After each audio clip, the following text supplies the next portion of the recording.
I'm so excited to be here tonight. My name is Brittany Lee, and it is my great honor to be able to present this year's Concept Art Lifetime Achievement Award to the incomparable Mary Blair. Most of us were introduced to Mary Blair long before we could possibly understand what concept art is. We felt her sense of romance and wonder when being introduced to Cinderella for the first time. We were empowered by her illustrations while our parents read us I Can Fly. We were captivated by the charm and intricate details of It's a Small World. Long before we could ever fully understand Mary's influence, her unique illustrative voice was shaping the worlds of our dreams. Mary was a pioneer and a legend in the realm of conceptual art. From her earliest watercolors to her work in animated classics, from children's books to theme park attractions, Mary's keenly observant eye mixed with her playful sensibilities turned even the simplest moment into a thing of magic. Mary carved her own path in a predominantly male field, and in doing so, she became a beacon for so many artists, male and female alike, to follow. Her unique perspective and personality shines through her entire body of work and has set a standard for generations to come. I first experienced the wonder of Mary's artwork when visiting the Contemporary Hotel in Walt Disney World. I was only 5 years old, but I was completely drawn into her wonderful mosaics that are showcased in the hotel. They were so very large, and I was so little, but her whimsical palette and shapes invited me in and set my own imagination on fire. That's the magic of Mary's work. Young or old, large or small, her sense of wonder has the ability to connect us all. It is with great pride that I present this year's Concept Art Lifetime Achievement Award to Mary Blair. And accepting the award for Mary is Maggie Richardson, her niece, tonight.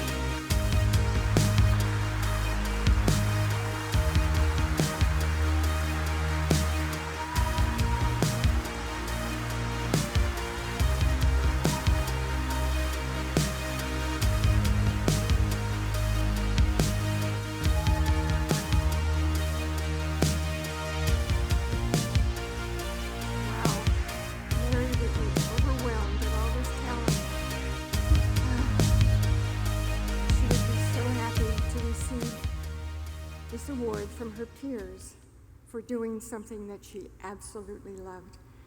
Mary didn't start out as a concept artist. She and her husband Lee were pursuing careers in fine art. They were members of the California Watercolor Society in the 1930s.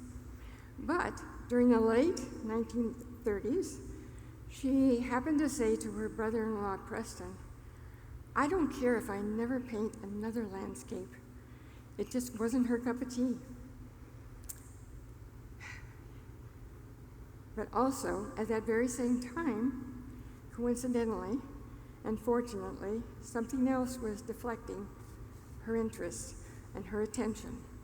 Another influence had begun. She had entered the world of studio animation.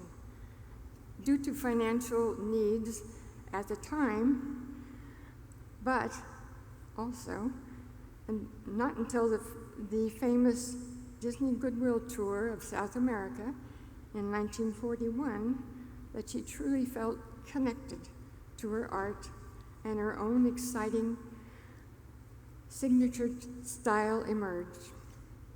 She was quoted as saying, after seeing her art on the big screen, I think it was the little pink train with the one square wheel, and three caballeros, she was quoted as saying she felt that she finally belonged, that her work was a part of the whole, an important part. From then on, she was passionate about each project that she entered into, the story, the characters, the costumes, the history. And my favorite quote, she was having fun. She went on to imagine and create many wonderful projects in her lifetime, as many of you know. So thank you again for this well-deserved recognition. And if she were here, she would invite you all over for cocktails. That was Mary. Thank you.